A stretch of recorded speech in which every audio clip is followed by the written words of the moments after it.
Amour et conte de fées, ta, ça nous avait manqué. Wouh, super, on est parti sur les relations amoureuses compliquées. J'espérais que ça tombe pas aussi loin à ce niveau-là, mais ouais, ça atteint ce stade. Mais bon, ça c'est pour la deuxième partie. Pour l'instant, attaquons-nous au premier segment qui lui aussi a quelques petits trucs à redire. Puisque voilà, on voit Moon Star rêver de Goblin Dogs, c'est ça. Ouais, je m'attendais, j'espérais qu'on n'en reparle plus jamais de cette merde, mais bon, ça apparaissait rapidement dans l'intro, donc j'ai le sentiment qu'il se sentait un peu obligé de faire référence à ça rapidement. Mais en tout cas, ouais, quoi, elle rêve de Goblin Dogs de façon vachement glauque. Parce qu'elle s'imagine donc des tas de Goblin Dogs qui volent avec elle dans le ciel et qui ont un visage, quoi, qui parle, etc. en disant mange-moi, mange-moi, et elle les bouffe comme ça sans que ça la perturbe, quoi, d'une quelconque façon. C'est je trouve, mais bon. Au début, tu te dis, ouais, c'est juste un rêve, etc. Seulement, il y a quelque chose d'un petit peu bizarre parce que elle semble avoir ramené pas mal de reçus, comme quoi elle aurait acheté ces Goblin Dogs. Et donc, elle aurait fait ça dans son sommeil. Ce qui est pas super clair et pas logique par rapport à ce qu'on verra par la suite. D'ailleurs, au passage, je tiens à le dire, mais voilà quoi, il semble avoir fait quelque chose dans son sommeil. Elle semble être somnambule, Star. Donc, Marco, qui remarque ça, se dit, ok, je vais te surveiller la nuit qui vient, voir ce que tu fais. Et au passage, j'en parle pas, mais ouais, il y a Glossary qui est un petit peu là. Je vois pas quoi dire là-dessus, quoi. C'est un chien bébé qui se comporte en chien bébé, mais avec le corps de Glossary. Très marrant, hein, je me poile, c'est extraordinaire. Donc ouais, il est là, histoire de dire que ça jouera un micro-rôle, un petit moment rapide. En tout cas, ouais, le soir même, donc où Marco la surveille, donc il tombe un petit peu de sommeil lui aussi, mais il se réveille assez vite en voyant que elle l'a sucré dans son sommeil d'elle-même sans couteau, sans ciseaux, un portail vers donc la dimension des Goblin Dogs, où ce coup-ci, elle a rapporté tout le camion Goblin Dogs. Avec donc le vendeur qu'on connaît de l'épisode de la saison 2 là-dessus, elle a rapporté tout ça comme ça, dans son sommeil. Et c'est un détail important parce que voilà, ça donne l'impression qu'elle suit un petit peu son instinct. Hein, et au passage, j'en parle pas, mais c'est un peu important. C'est sous la forme de donc l'espèce de star papillon qu'on avait vu dans l'épisode sur Toffee lorsqu'elle l'a battu. Donc voilà, elle prend cette forme-là, cette forme de papillon, hein, qui suit un petit peu ses désirs sur le coup, ses désirs naturels. Et oui, ses désirs naturels, je savais pas que ça la faisait payer directement des hot dogs. Hein, je pensais que ça l'aurait plutôt fait prendre ses hot dogs sans poser de questions. Mais apparemment, la première fois, elle les a payés. Mais la seconde fois, non. Parce que c'est pas cohérent du tout. Mais la seconde fois, elle a juste pris le camion de Goblin Dogs. Ce que c'est pas cohérent entre les deux cas, vous m'excuserez. Soit elle est totalement instinctive dans cette forme, soit elle l'est pas totalement, mais vous faites pas un cas où ça alterne entre les deux. Hein, c'est pas logique.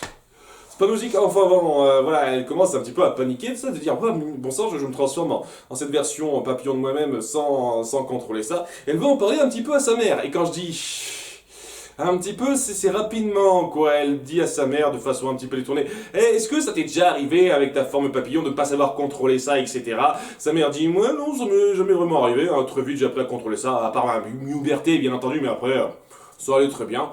Et ça ira pas plus loin que ça. Parce que voilà, déjà il y a Star qui dit et qu'est-ce qui se passerait si, sait-on jamais, hypothétiquement, ça m'arrivait à moi, que j'arrivais pas à bien contrôler ces pouvoirs-là. Hein, déjà, je dis chapeau bas, une fois de plus, à ses parents de l'année, qui ne comprennent pas que lorsqu'elle dit ça, elle veut pas dire hypothétiquement, mais c'est sûr. Hein. Parce que sérieusement, t'as un QI qui dépasse les 50, normalement tu devrais comprendre un petit peu hein, qu'elle veut amener à ça, le fait qu'elle a des problèmes avec sa transformation. Mais non, les gens le prendront comme une hypothèse, hein, River et Moon, et River va balancer des tonnes de conneries. Alors si on apprenait que tu maîtrisais pas bien tes pouvoirs, on devrait te faire enfermer, on devrait changer de fille, tout ça, tu serais démuni, tout ça. Ouais, non mais genre, il en fait des caisses, il est ultra dramatique, et même s'il essaye d'être drôle, en quoi c'est censé être une blague ça? Mais bon là, ça fait passer pour un gros lourdeau. Et je sais même pas à quel niveau c'est exact ce qu'il dit, quoi. Est-ce qu'elle sera vraiment déshéritée, ou est-ce que c'est juste lui qui exagère à fond les ballons ou pas? Je sais pas trop. Dans les deux cas, soit il est stupide et il exagère n'importe comment pour rien du tout, soit c'est une fois de plus un pays complètement barbare et stupide en soi.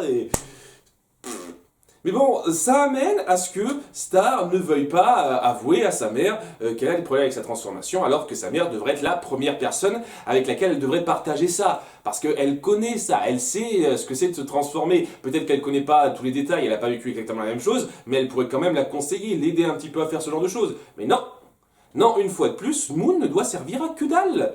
C'est assez extraordinaire, quoi. Je pensais tellement que vous alliez la mettre un petit peu plus en avant par rapport au début de la saison 3 et même la fin de cette saison 2. Et non, non, non, hein, maintenant, plus rien à foutre, quoi. Elle sert juste à faire tapisserie.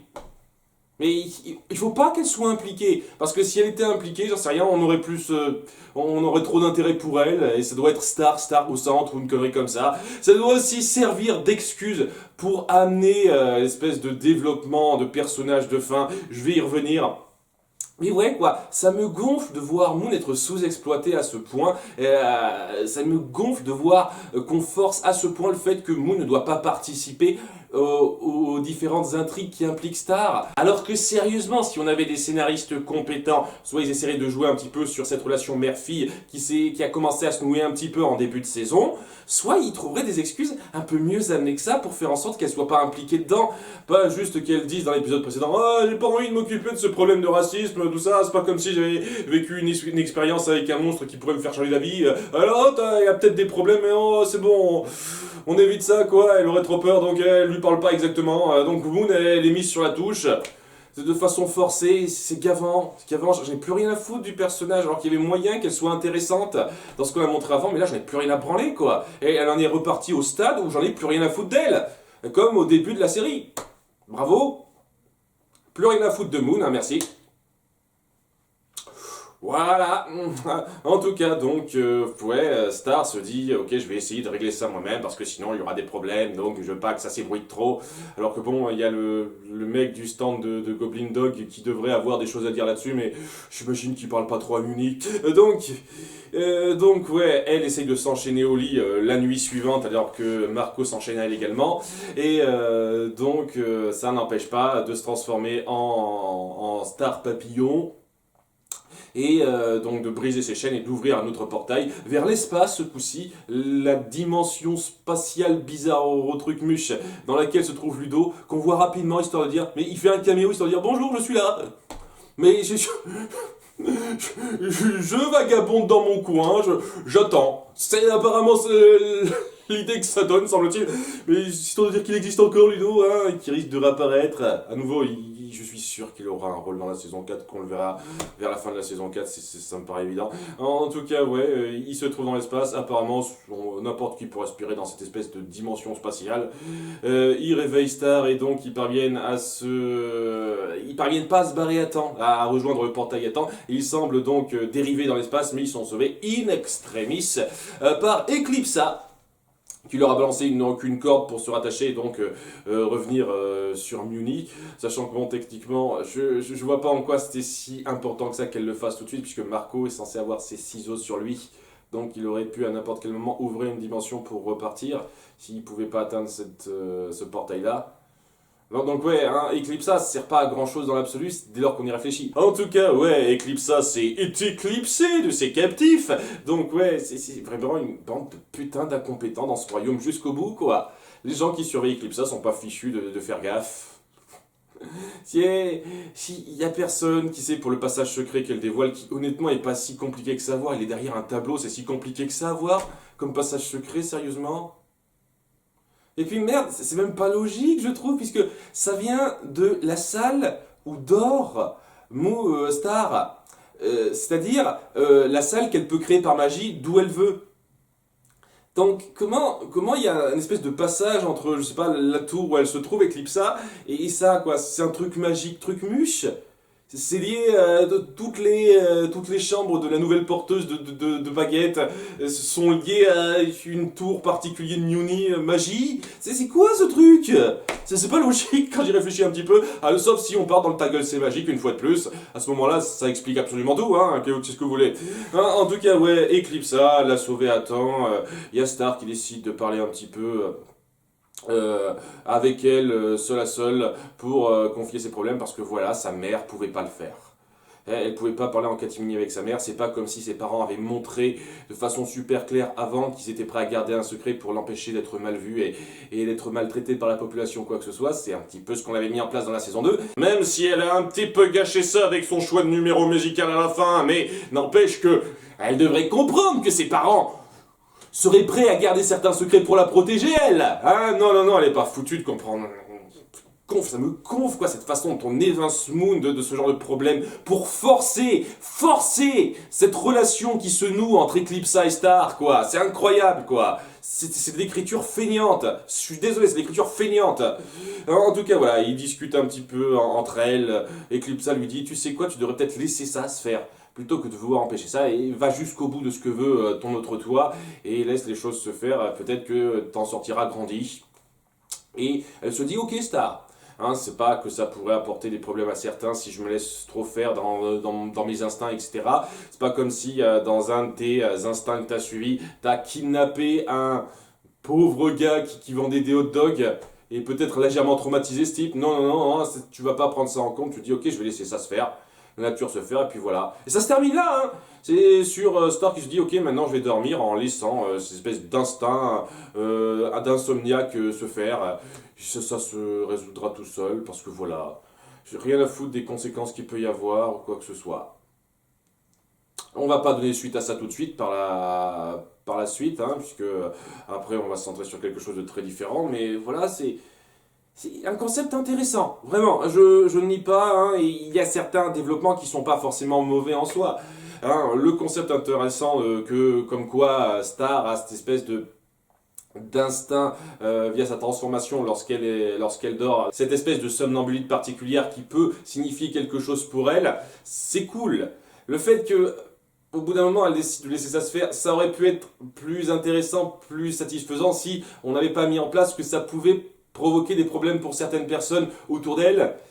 Hein, sauf que ça l'a bien appuyé avant, donc si elle était un tant soit plus réfléchie, elle se dirait ok, il faut quand même que je pense aux autres gens qui sont autour de moi. Non. Elle s'en fout royalement, là, sur le coup, elle n'y pense pas. Et on va pas avoir beaucoup de débats là-dessus. Il y a Marco qui essaiera de dire, ok, je suis toujours là, tu veux que je t'aide ou pas? Elle dit, non, je fais ça par moi-même, ok. Voilà. Et le fait que, oui, j'apprécie qu'on veuille essayer de mettre un petit peu en avant cette espèce de relation entre elle et Eclipsa, parce qu'elles se reconnaissent assez vite, quoi. Elles ont des personnalités très similaires. C'est intéressant sur le principe. Mais voilà, sur le principe, il y a le principe des choses et il y a la façon dont elles sont amenées, ces choses-là. Et la façon dont ces choses sont amenées, c'est un peu gavant. Pas mal gavant, en fait. Ce qui fait que je ne suis pas autant pris là-dedans que je devrais. Alors que le concept est vraiment bien. Mais le concept, il suffit pas. Il ne faut pas juste un bon concept, il faut que ce soit bien mis en scène et il faut que les développements ils soient satisfaisants dans la façon dont ils sont amenés. Et je vous jure, c'est pas le cas pour moi. Pas le cas, c'est forcé à de nombreux points. C'est pour ça que c'est juste passable, alors que ça pourrait être bien plus que juste passable ce truc. Et c'est un peu pareil pour la suite.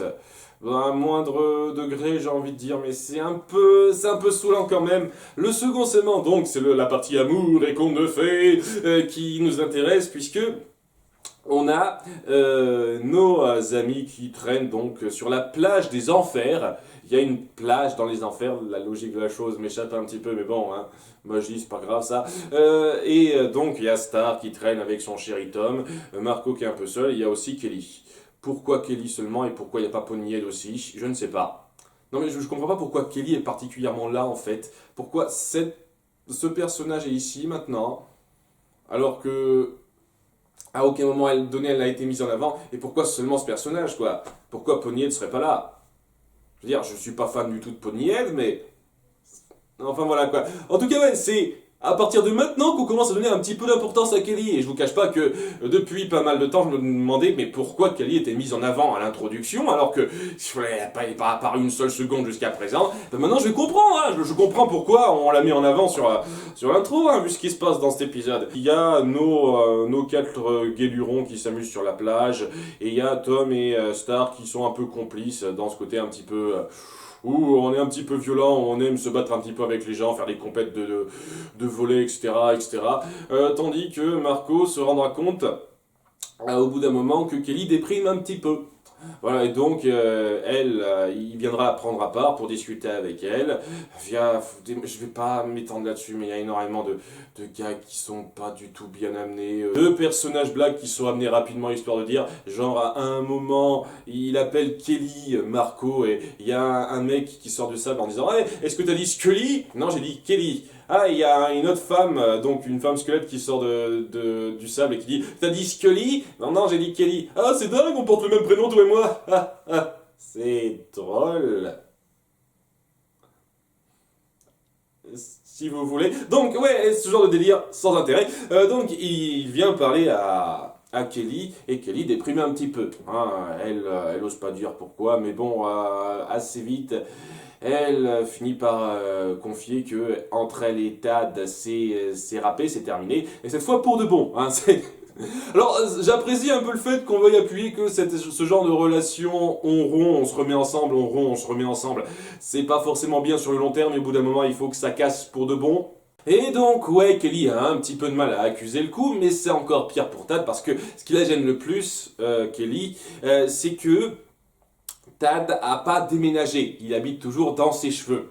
Alors, ouais, le coup des cheveux de Kelly, au début, moi je trouvais ça plutôt mignon, plutôt malin, mais là, vous en faites une espèce de délire à la, je sais pas, Tardis pourri, où au bout du compte, ses cheveux, ça peut être une espèce de poche dimensionnelle maintenant.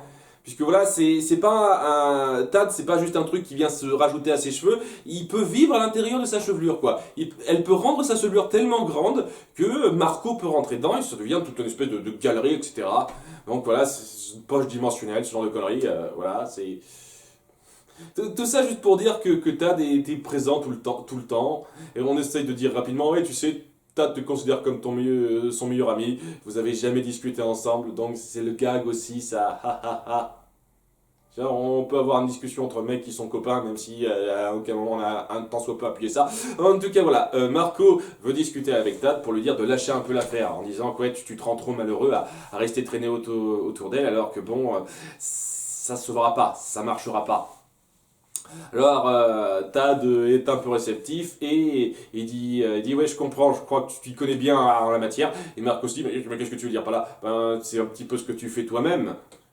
Tu restes auprès de Star alors que tu es amoureux d'elle et tu sais que ça te rend malheureux, mais tu veux rester auprès d'elle malgré tout, alors qu'elle sort avec quelqu'un d'autre, tout ça, et que ça marchera pas.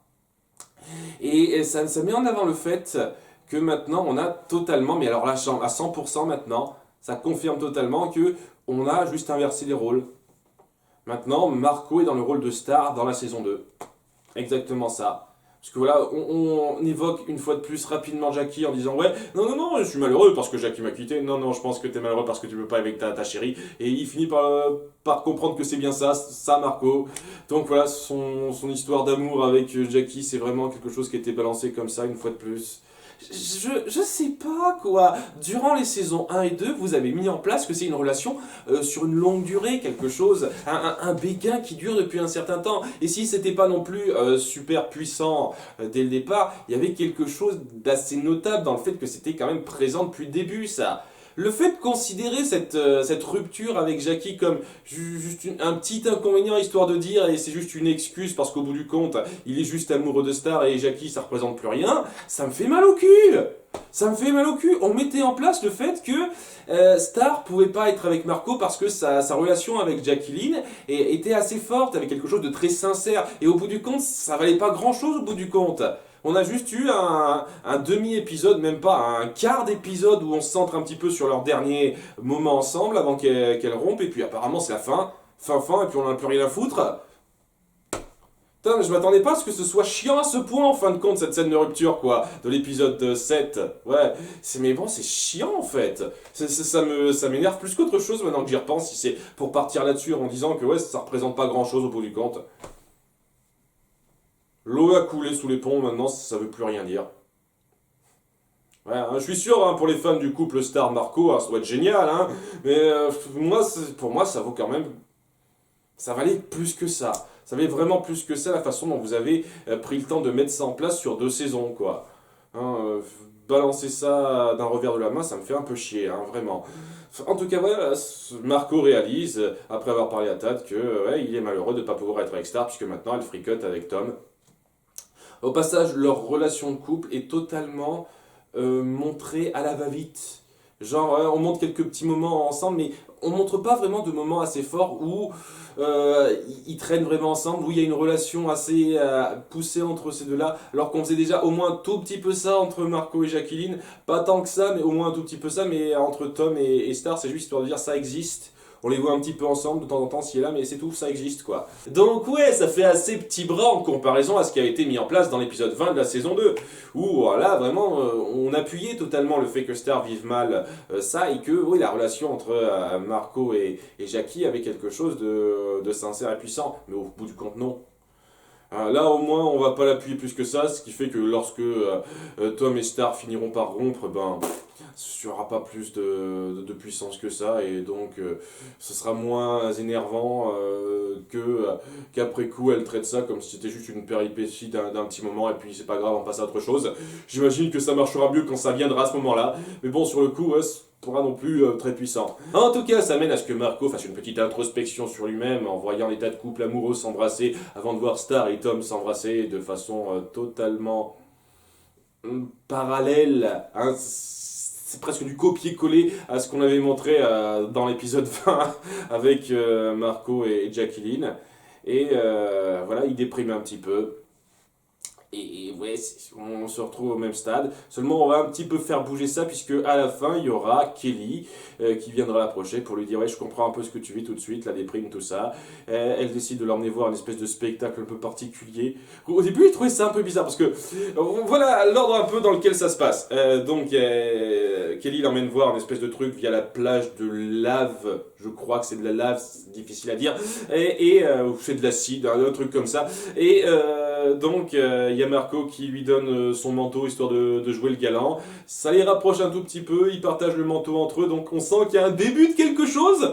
Donc ouais, on va avoir 2 couples disjoints maintenant. Et c'est à ce moment-là qu'il se passe un truc dans cette espèce de plage où il y a une espèce d'œil qui sort de l'acide et qui est une espèce de spectacle pyrotechnique un peu bizarre qui a l'air de sortie des enfers, hein, ce qui est un petit peu logique puisqu'on est dans les enfers. Je me suis dit, attends, est-ce que c'est prévu ce truc ou ouais, est-ce qu'il se passe genre une espèce de contre-coup via ce coup de la lune de sang une fois de plus? Parce que voilà, je me demande à un moment donné, est-ce qu'on va vraiment avoir un résultat par rapport à ça? Apparemment, Marco, lorsqu'il a concrétisé avec Jacqueline, il a eu cette vision de la lune de sang. On n'a pas vu ça entre Star et Tom. Hein. Star, elle voit pas de lune de sang lorsqu'elle fricote avec Tom. Donc la logique m'échappe un petit peu. Hein. Ou alors elle a vu ça, mais on l'a sauté hors champ. C'est pas impossible. En tout cas, ouais, je croyais que c'était juste une espèce de retour de la lune de sang, comme quoi ils devraient se mettre ensemble parce que ils sont liés par une sorte de magie, etc. Mais non, c'est juste un spectacle bizarre des enfers. Donc au début, oui, je ne cache pas que ça m'a un petit peu perturbé, mais non, c'était juste un spectacle de la plage. Ok, très bien. Et donc, ouais, ça, on voit Marco et Kelly se rapprocher, et donc on va avoir une espèce de système de double couple. Donc Marco sera avec Kelly et Star sera avec Tom. Et au bout d'un moment, bien entendu, ils finiront par reconnaître qu'ils sont plus attirés l'un par l'autre et ils finiront par casser ce couple-là. Et Marco finira avec Star. Ça, surprenez-moi, mais bien entendu que ça va être ça. Et voilà, hein, on part à fond dans ce genre d'intrigue romantique où il y a énormément de parties qui sont mis en place, etc. Ça peut être pas mal dans l'absolu, mais je vous cache pas que je sais pas, c'est pas l'ambiance qui me donne le plus envie de suivre ce genre d'intrigue romantique poussée avec plusieurs parties prises en compte en détail, quoi. je sais pas, moi, Star Butterfly, je vois le truc, je me dis, ouais, le plus important, c'est des aventures qu'ils vivent, quoi, des espèces de méchants à combattre, des intrigues qui se dévoilent au fur et à mesure sur certaines personnes qui veulent prendre le pouvoir, certaines menaces qui viennent en place, mais apparemment, ça a l'air de vraiment changer totalement du lot, quoi. Je veux dire, oui, vous savez quoi, depuis que Toffee est mort, on va faire quelque chose de beaucoup plus terre à terre. Alors, ok, très bien, c'est bien de vouloir changer un petit peu de voix. Reste à voir ce que ça donnera par la suite. En tout cas, ouais, je suis pas non plus ultra emballé. Ah, c'est pas mal fait dans cet épisode. Après, ça fait un peu trop redite, malheureusement, par rapport à ce qu'il y avait avec Star, Marco et Jacqueline, malheureusement. Mais bon, bah, on peut bien rebondir dessus si ça se trouve, hein, on verra bien. Donc voilà, ça explique pourquoi Kelly est mis en avant dans l'intro, parce que voilà, maintenant elle va être en couple avec Marco et donc elle sera plus présente par la suite. Voilà, voilà. Donc voilà, son histoire avec Jacqueline, c'était pas si grave que ça à surmonter. Ça m'emmerde un petit peu hein, par rapport à ce que représentait Jacqueline, mais si on arrive à accepter que Jacqueline n'a plus aucune importance pour les scénaristes maintenant, ben, ça peut passer. Ça peut passer. Ah, est-ce que maintenant on va avoir un couple entre Jana et Ponyette, puisqu'il reste que plus que ces deux-là sur, sur la fiche d'intro à la fin? On verra. En tout cas, voilà, maintenant on va voir cette nouvelle configuration. Ça peut amener du bien comme du pas bien. Je vous cache pas que pour l'instant, Kelly, elle est là. Elle est pas mauvaise en soi, mais j'attends de voir un moment où elle brillera particulièrement. J'attends encore de voir ça. On verra peut-être par la suite. En tout cas, c'était correct comme épisode. Je pense que dans la mise en scène, ça aurait pu être beaucoup mieux fait dans la première partie. Dans la seconde partie, c'est pas que c'est mal fait dans la mise en scène, à peut-être deux, trois exceptions près, surtout pour le gars qu'on veut rechercher à tout prix, c'est un peu ennuyeux, mais globalement, ça reste quand même bien foutu. C'est juste que la direction dans laquelle ça part, je trouve pas ça ultra folichon sur le coup, donc... Mais bon, globalement, c'est correct. Voilà. On verra bien par la suite. À bientôt pour l'épisode 11. Bye!